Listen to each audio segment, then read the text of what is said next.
Privileged today to be with John Ledwidge here at Leicester City's training ground, and we're going to talk about the Sports Turf Academy, which he's recently launched. John, you've come to the Chief Exec with a business plan. Yeah. Where did that all start? I mean, where was the genesis? For me, the moment was, obviously I've been involved in the industry for a number of years, and I really thought that we needed this centralised hub to drive us forward and to inspire people. And at the time, I was working at the Ricoh Arena. The team had left. I was actually working for Coventry City and then transferred to the stadium company because, of course, the club were going to come back. They didn't. So I was looking after a pitch with no one playing on it. And then my mind being the way it is, I always need to be active. I always need to be doing something. And I've always had this thought about having this centralised vision. And then this is where I came up with this sort of vision, as simplistic as it is. I had to get something out of my head and onto paper. So I keep this book and I keep it quite dear to me because this is where it all began. And it says very much so there, it's concept. That's exactly what it was. It was a concept. And this would involve, football pitches, rugby pitches, a race track around the outside, anything that was basically turf related, we would have on site. I even had a distribution centre in a hotel to try and generate revenue to keep everything else afloat. Subsequently, £12.5 million once we wrote the business plan properly was what it was going to cost to get it off the ground, and a return on investment 10, 15, 20 years. It wasn't a viable business plan. No investor would look at me. I don't think even Dragon's Den would look at me in that instance. You'd be the funny one at I the would end. be. Yeah. I'd be the token one, yeah, exactly. You mentioned it should be a central point, and I'm going to deviate a little bit here. Do you not think that this is something that an industry association or another body should be doing? I think, I often ask myself that question, and I think I asked myself that question when we were developing the business plan. Now, I also understand that those organisations are not-for-profit organisations. So for them to invest in a multi-million-pound building, which is what this is, and then have an operational procedure wrapped around it in a business plan, it's a lot of investment. So whilst they possibly on paper should be the people that are doing this, I also understand that probably the capital's not there for them to achieve that. And I just felt that sense of responsibility as someone, as you called me, Hollywood groundsman, if you want to call it that, which I've never been called before, but yeah. If that's what we go with, then that's fine, because my profile hopefully will inspire people. My profile has helped us achieve what we've got, what you're sitting in today, and what will hopefully drive the industry forward in the future. And as I said, when we talk about profiles, I want to use mine to better the industry, because to me it's all about legacy. And certainly the GMA will have a part to play in this, other bodies will have part to play in this, and I want them to come here, look at what we've got and think, that could work for us because we could use it in this way, and engage with us, and we'll listen. And the unique part of this journey that we're at the minute is we are in our infancy. We've got a very robust business plan. We know where we want to go and we know what we want to do. But we also know we need engagement from the industry. We also know we need key strategic partners to work with us. And that's why it's an exciting time, because we welcome people in and we want them to be as excited about it as I am, and then use it to their advantage and use this to their advantage, and ultimately for the industry's benefit. You've built a very expensive facility here. I'm not going to ask you to put on record what that is, but we know it's not 12, 13 million. Yeah? And it was part of the concept of the build of this whole fantastic new training centre. Yeah. Just talk us through what you built into the building we're sitting in now to achieve your goals.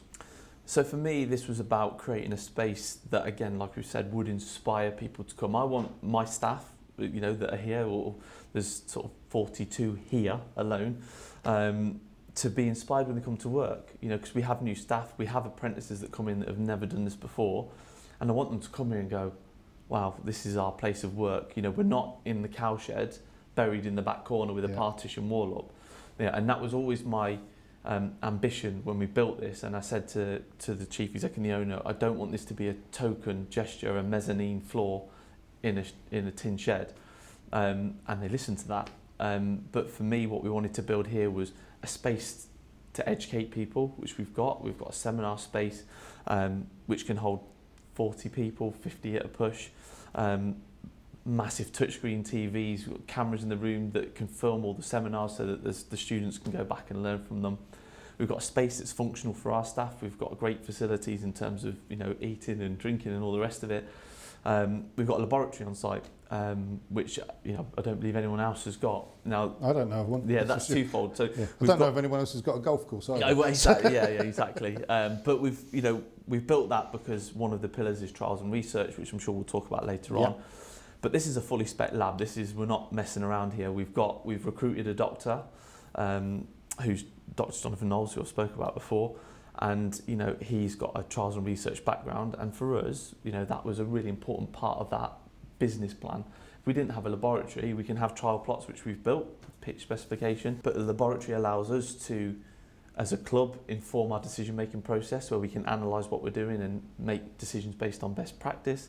But also, you know, that laboratory can feed the industry with best practice as well. And I won't go into too much detail, because we'll talk about that. Sure. Office space for the staff, again, you know, is crucial space, and also an area that I think that the whole industry, whether it's golf, whether it's football, whether it's tournaments abroad, lacking is mechanics. They're like a dying breed. You know, we recruited for our mechanics here, and fortunately we had a really good applicant, but he was the only applicant, you know, and we landed on a gold mine because we got the head mechanic from the Balfour at the time. Right, okay.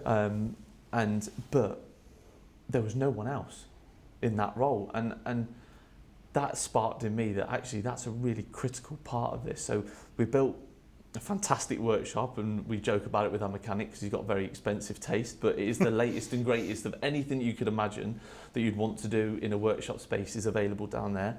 And right next to it is a classroom dedicated for those mechanics, because their roles are so practical and then theoretical. You know, I've seen the instruction manuals. We've got a lot of kit here, as you would have seen. Yeah. The instruction manuals are just exponential. So there's a lot of theory as well as the practicality, and they're so close to each other. The proximity was really important to us. And again, the point is that the building is the focal point. It's a place of, you know, it's bricks and mortar, but it's an inspiring place to come. And it's actually the operation out of this building that will drive the success. This will be the beacon, this will be the selling point, this will be the big headline. But what happens inside it is probably the most valuable piece, rather than how many rooms we've got or what space we've got for this, that and the other. Part of your drive, and forgive me if you've touched on it already, you mentioned that the mechanic was difficult to find. Yeah. It's not just mechanics that are difficult to find in this industry, is it? No, it's across the board. You know, we've seen in recent articles that, you know, it's a dying trade in effect. And for me, that's concerning, but also for me, I see an opportunity there that, you know, someone's got to feed the industry, someone's got to bring that next generation through. Now, when we talk about profile again, if that means I have to use the profile of the club and this building to secure people into this industry, then that's what I'll do. You know, come hell or high water, for me, it's all about legacy. It's all about how can we as a club, how can I as a person leave a legacy of people, the next generation of people that will come through. You know, I look at some of the staff that have worked with me over the years and gone on to succeed great things, you know, and I'm really proud of being part of their journey. So it's really important to me that we feed the industry with the next generation, because, like you said, there's a shortage of a lot of people. Yeah. And, you know, we've got an uphill battle, but I hope that this place can start or be the catalyst of a change. We can appeal to a mass audience and capture a few and still secure a next generation. We're not going to get everybody, but we want to start trying to raise that profile. You mentioned early on in this business plan, yeah. So you're making money, yeah. But you talk about a double bottom line to me. So tell me what your philosophy is about how you're funding this. Yeah. So for me, you know, obviously when we presented this to the owners, you know, the feedback was we've got to wash our face. You know, this can't be a big black hole. The club were willing to support us, of course they are, if things got, you know, bad. But this business case had to stand on its own 2 feet, had to fund itself, and rippled throughout my business plan, which, you know, about 25 pages of sort of really in-depth information, and took us a long time to really put that together. And this is a business plan currently, not the one that I set out sort of 8 years ago, was this double bottom line element. So for me, we're a business. Of course, we've got to make money. We've got to cover our overheads because we've got salaries. We've got to keep. I always joke with Jonathan that we've got to feed his kids. You know, when I'm pushing him that we need to, you know, engage with more clubs, or we need to do this, or we need to do that. We're trying to feed his children and keep the wolves from the door. Foxes. Yeah, exactly, yeah. And the lights are on. You know, the building has a depreciative cost that we have to cover. So we talk about that a lot. But the double bottom line element basically means that we've got to make money, but we've got to give something back. And that give back is in the form of how we shape what we do for the industry. And it's not monetary value. It's not as saying, oh, here you go, here's a donation into little Johnny's education. This is as saying, we are going to give the industry something back. That's the double bottom line. With the other bottom line, of course, there's a reinvestment piece that if we are to make money, then that can be reinvested in educational material, more machinery, more people on the ground so that we can hit more pitches in the local community. You know, those elements are such imbalance because, you know, I don't envisage this ever being a multi-million pound business, and that's not how we've set this up. Yeah. You know, but if it is, what goes in line with that is a double bottom line. The more we make, the more is given back. And so just to make that absolutely clear, any profit you make doesn't go into Leicester City Football Club per se. No. It goes back into the Sports Turf Academy. Yeah, we have to stand alone. We have to fund ourselves, and that's the whole point of this venture, the whole point of our business plan. And, you know, because we could have just gone, yeah, it's a good idea, it's a concept as far as the book's concerned. We know John's capable, let's just run with it. Well, that's not good enough here because we have to be robust. And, you know, we have so much reassurance that everything that we do, we can reinvest and we can add to. Because all the money we make, again, more people, more resource, books, pens, you know, you name it, it will be used for that purpose. So it's really important that this stands alone on its own 2 feet. We haven't got, you know, a big financial backer that is backing up our cash flow. We're in charge of our profit and loss. You know, I've learned so much about business recently. My sort of head blows apart sometimes, but I'm effectively running a business on behalf of the club. Business? You'll need customers. Yeah, of course, yeah. Who are those customers going to be for the training side of things? So for the training side of things, as I've said, you know, anything from a one-day course to a funded postgraduate degree, they're our client base. You know, everybody is a potential client. Customers, I find a bit of a crude word because although we sit in business, it's not a transactional piece per se. So for example, like I've said, like with the funding circles that are available, we would look to tie in some of that funding to proportion to educating the volunteers. A lot of our courses that we're running currently with our apprentices are funded through the government levy. So there'll be a transactional piece to do, maybe if someone wants to do a short course in something. But you know, our client base is going to stem from people that really don't know anything and at entry level right through to those postgraduates. And are they going to come to you as individuals, or are they going to come from other clubs and other organisations? And that's the thing, we're engaging with the industry. You know, we will of course have target markets. We'll have people that we want to make a beeline for to bring people in where we can and add something to what they're already providing. You know, there's clubs at the elite level who will be running their own educational programs, so they'll be, you know, their learning provider will be coming in and delivering that module. But there might be something that just sparks, we're looking for our USP that people go to and say, that course is really good at Leicester. And that might be the pit that they come to us for.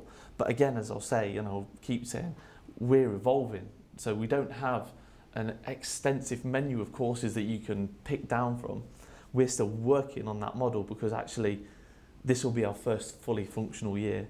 And we're looking to the industry to help us tell us what they want and tell us where we can develop. We will have that underpinning book of courses that we run and that we are running successfully with our own students at the minute and our own staff.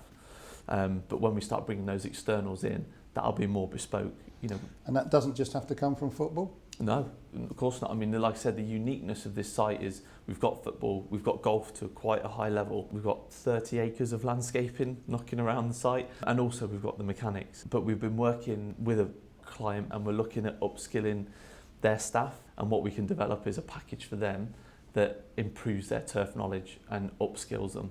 So we can be as diverse as the industry needs us to be. So again, we welcome people in here to see how that works for them, and we want to work with strategic partners or have a working partnerships with people that want to drive this forward as much as we do. We mentioned pillars, and I think you've got 4 pillars Yeah. that are in there. That's right. The other 3 pillars, Yeah. are they more commercial to help support what you're doing with the academy? Yeah, I mean, there's more of a commercial element to certainly our technical services work, and that sits on 3 tiers. So tier 3 is the work that we do in our local community. We'll engage with local clubs, grassroots clubs, in the lower steps of the football pyramid, offer help, support and advice with their funding, how to ascertain funding, and then how to spend their funding too.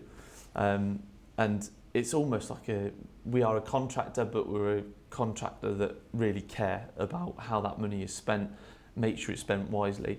And we're in a really unique position here from a commercial perspective, that we have got overheads, but our overheads won't necessarily be as big as some of the big contractors, because the capital investment's been made through the club and the rest of it.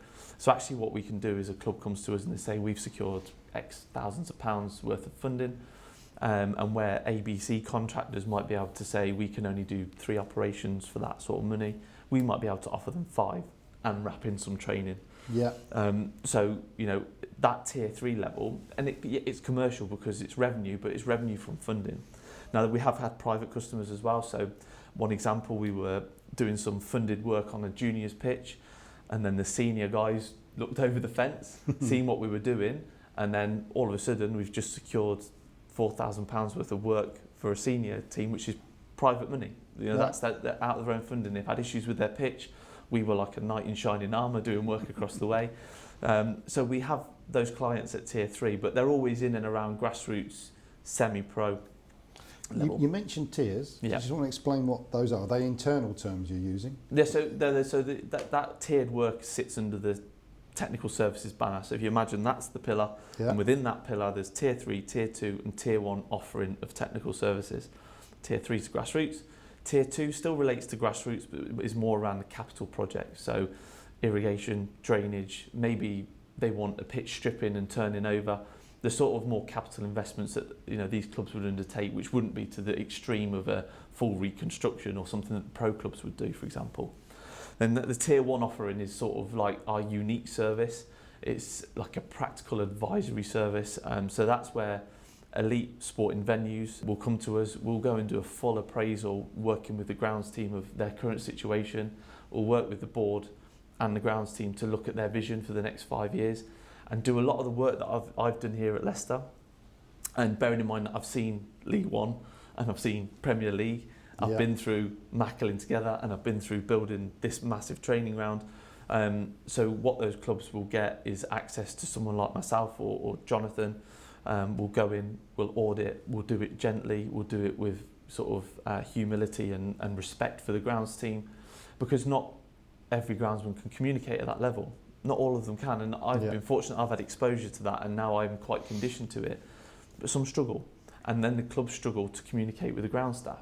So when we go in, we do that audit in a very fair way, what they're spending, what their budgets are, what they want to ascertain in the next 5 years, how they want to build their staff, their culture, their machinery, their pitches. We've done the whole thing. And it's not a consultancy service, because I'm not keen on that word of consultancy. It is a genuine advice service that is aimed at that elite level, because we've been there and we've walked those boards and we've tread those boards, and I feel that we've got a lot to give at that level in terms of taking people through a journey. The groundsman, for want of a better description, it's got you to come in as a friend rather than the guy that's going to go, oh, you don't want him anymore. Yeah, I mean, because consultants can get a bad rap sometimes, and they can often be conceived as the enemy, and they're only there to do a checking up exercise, where we offer something different to that perception. You know, it's just that this isn't a transactional come in, make a report, thanks very much. You know, we will come in, embed ourselves within your operation and look at it from a fair perspective. So the groundsman says, I need £70,000 for X, Y or Z. The board say, no you don't, why do you need that? The groundsman then starts going, oh, I don't really know how to articulate it to get to that point. And where we step in is that we can come in and we can hold hands through that process, help the groundsman gain that reputation, I guess you want to call it, gain that sort of confidence with the board. And also the board have then got confidence that actually what he's asking for probably is valid because it's coming from a place of someone or an organisation that's done that already. And I know the market inside out. I know what a reasonable price to pay for things is. Yeah. And I want to look after these clubs. I want to make sure that they're getting the best value for money and securing that investment, but be with them for the long term. For me, what we do is we embed ourselves and we offer a quality service that is only accessible to 1 or 2 clubs per year or 1 or 2 elite organisations per year, because this is about giving them time. This is about looking at their project and delivering it with them, not sort of having 10, 12, 20 clubs that I just can't physically keep a handle on. So that's the tier 1 offering. That's where we feel that we offer something a bit different because of our experience in this market. Pillar number 3, well, I'll call it pillar yeah, number well, yeah, three. there's no numbers to them, so yeah. Research. Yeah, trials and research. Yeah. Talk us through what you've got going on here, because that, again, is that something that I've not come across too often, Yeah. other than specialised research facilities. Yeah, exactly. And I think for me, again, as an end user, someone that's in the industry, let's not forget that where most of this comes from, is that I feel that there's a genuine need for a truly independent view of what is best practice and what the industry needs. We're in a fortunate position that we don't need commercial involvement from sponsors, from having strategic links with certain suppliers or anything like that. So we're in a really unique position where actually we can give some sound, fully levelled advice to the industry. Now our ambition is that we'll go out to the industry and we'll ask them what they want to know. Is there a specific subject? Is there a specific area that they want to know a little bit more about? And we will conduct that research on their behalf, culminating in an annual conference here at the Sports Turf Academy or at the training ground somewhere where we can facilitate the numbers. And in that we'll invite speakers that are maybe talking around the same subject from overseas, from universities, and we'll make a two-day conference of it, basically. And for me, that independence, this isn't about calling companies out, this isn't about saying, that fertiliser is better than this one and this is better than that. We are going to sort of give a holistic, solid, independent view on what we're seeing. And we feel that the industry needs that, to be perfectly honest. And what we've done to accommodate that is we have built 1,000 square metres of trial plots that are fully constructed to the same specification as the pitches. We've built our laboratory, we've got glasshouse space, and already we've engaged 3 trials that are looking at different outputs and different inputs and what certain products can do, can't do, that will help internally our decision-making process. So 1, it's for the industry to do best practice and to deliver an independent view on that. But 2, it's also to inform our decision-making process as a club. When we look at our fertiliser consumption per year, is there a better way of doing that? Is there a product that's coming to market that can help us be better? And we'll do closed trial work, we'll do transactional work, whether it's label approval for chemical companies or anything like that. We can do that transactional piece of work that doesn't conflict, and that's how we'll develop that element of that pillar, really. But with Jonathan, Dr. Jonathan, as I keep doing, I keep feel like I have to call him Dr. Jonathan Knowles. But we have that instant credibility with him because of his educational background and his background in research and trials. For us, we're going to have to build that reputation. Other organisations have built a long-standing reputation and well-earned at that. And for us, we've got to build that, and we will build that, but we'll do that in a very honest and open way by publishing results and being very open and honest with what we find. So what's the 4th pillar? 4th pillar is tournament support. So again, what we've found in the industry, certainly for high demand tournaments, so be it a tournament, a FIFA tournament, UEFA tournament, be it a golf tournament or a certain event, there's always a demand for staff. There's always a demand for expertise.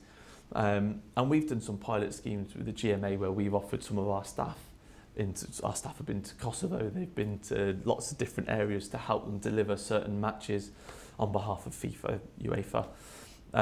And for me, what I want to do is have a body of people, of personnel that we can offer to the industry. So you're a tournament organiser, you come to me and say, we have a match in XYZ, we need a venue manager, we need 3 skilled staff, we need a venue coordinator, we need whatever. And we will develop the people that sit within our framework to give to you for that tournament. We'll continue their educational package whilst they're there remotely, or we'll support them while we're out there, and then they'll come back to us. This is a double-edged sword. For us, it's great because we get exposure as a Turf Academy, putting good people in good places. But what it does for the people that are going there, it offers them a career path that maybe they haven't seen by being here. You know, maybe they want to be a consultant, maybe they want to work at big tournaments, maybe they want to travel the world. For me, this is an opportunity to give them exposure to that. You know, you look at maybe a contractor who has to have a lot of temporary staff for a short period of time. What we could do is work with said contractors and say they need to be proficient on a corro, on a big tractor, on trailers, on sand spreading, or whatever it might be. We have the capability here to train them to a level so that when they come to you, bar an induction or bar a process, you know, your own internal process, they're ready to go. They have all their tickets. They are competent in each one of those areas. So that, to me, working across golf, working across football, tennis, you name it, if it's sports turf, we want to recruit that personnel to feed those tournaments and to give them the opportunity and exposure to what they can go into in sports turf. Benefit for your students. Yeah. Benefit for those organisations. Yeah.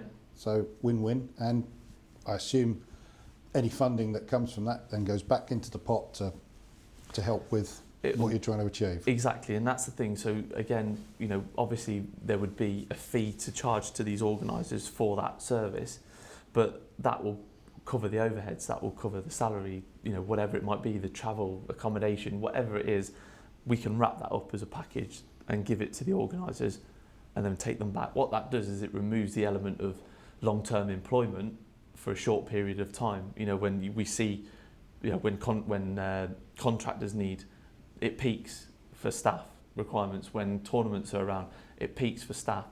But also what we want to do with that tournament support, wrapping back to education, is engage with these organising bodies and educate the staff that are out in those countries, develop courses for them to come to us. And actually, you know, if you land a hybrid pitch in the middle of you know, the Asian continent, and these guys just don't have a clue on how to maintain a hybrid pitch, cool season grasses, whatever it might be, come here, bring them here, and we will show them in a week, 2 weeks, 6 weeks, 10 weeks, whatever that might be, how to do that and how to do it at the top level, so that when they go back, they can then maintain them on a long term. We listen to all these people in these big organisations talk about the legacy that tournaments leave.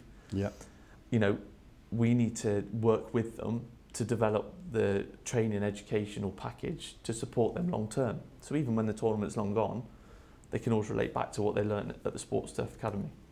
Or we can go to them and deliver it. A different type of legacy. Yeah, a different type of legacy, of course. In terms of the number of students that you're looking to bring through the academy, year 1 and year 5, you prepared to share that with me? Well, yeah, because again, it's ambitions. It's the ambition that we've got. Now, some of the students will be recruited upon demand, so that if a tournament has a need for 30, we could recruit 30, build them up, send them out, bring them back. You know, what we've got here at the club is 25 working staff on an apprenticeship of some description. Not all 16-year-olds, some of them are 30-year-olds, some of them have been, and they're carrying that out. But for us, the aspiration is to be churning out 30 to 50 a year, long term. Now, you know, the mechanism of doing that would mean that I have an inherent guilt. I don't know whether it's because my parents were Irish and it's just guilt trips all the time, but I want to get them into a job. But what I have to remember is that what we can do here is get them into the best position for them to get a job long term, be it in this country, be it in another country, be it in golf, be it in cricket, be it in, you know. And also, it would be nice if you are putting a job advert out if they pick the phone up to Sports Surf Academy and say, are there any potential students that you think would fit the bill for what we're looking for? That's where I want to put good people in good places and expose the industry to all the people that we're bringing through. But ambition, if we're talking about ambition, 30 to 50 a year, for me, would help us secure that next generation across different sectors. Taught the right way with some hopefully really exciting experiences. Yeah. Not least of which is working at a place like this. Exactly. Yeah, and that's the thing is, you know, you look at other training grounds and other places that even me, I love going to. You've been to Madrid, been to Spurs, you know, been to Man City, been to all of them. And even me, as someone who's been in the industry, I sort of get giddy turning up at a place like that. So I just want to use that. Again, we've talked about exposure and profile to inspire those people to come in and learn at a facility like this. You know, we're not perfect. I'm not perfect. None of us are. But we're learning and we're doing it for good. It's coming from a good place. And I want the people that come in here to get the best possible training, education, exposure to career paths, even if it's through traineeships, which we're looking at sort of with the government-backed scheme, where we do life skills. We've got mechanisms within the football club that can help with CV writing, interview techniques, you know, presentation. We can do all that. We can wrap all that in. And that's the uniqueness of us. We're so flexible. We can be flexible and we can basically cater for whatever is put in front of us. You're passionate, yeah? That comes across, yeah? You obviously love your job, you love your industry. Do you view yourself as a bit of a disruptor by doing this? Disruptor is an interesting word, really, because it can have a negative connotation, whereas everything we're doing here is positive. I don't intend to disrupt an industry. I intend to feed it. I intend to make it better. I would engage with people that don't particularly like me, you know, of which I know there are a few, which is fine. But I'd challenge them to come and get to know me and get to know why we're doing what we're doing, because this isn't, as I've said, about me or the club. This is about the industry, giving the industry something back. It needs someone to lead it. It needs someone to take that first step. And if that is classed as a disruptor, then yeah, absolutely, yeah, I am. But that disruption is only for the good, for the benefit of people, the benefit of the industry, and to give something back, 100%. You've spent the whole day with us, yeah? You've been really, really generous with your time, and everything that I've heard from you just comes across as heartfelt and passionate. Yeah. And all I can say is, from our point of view, we really wish you the best for this. Thank you. Because, you know, the industry is crying out for more talent. Yeah. And if you bring more talent in because of this, fair play to you. Yeah. Cheers, Michael. Thank you very much.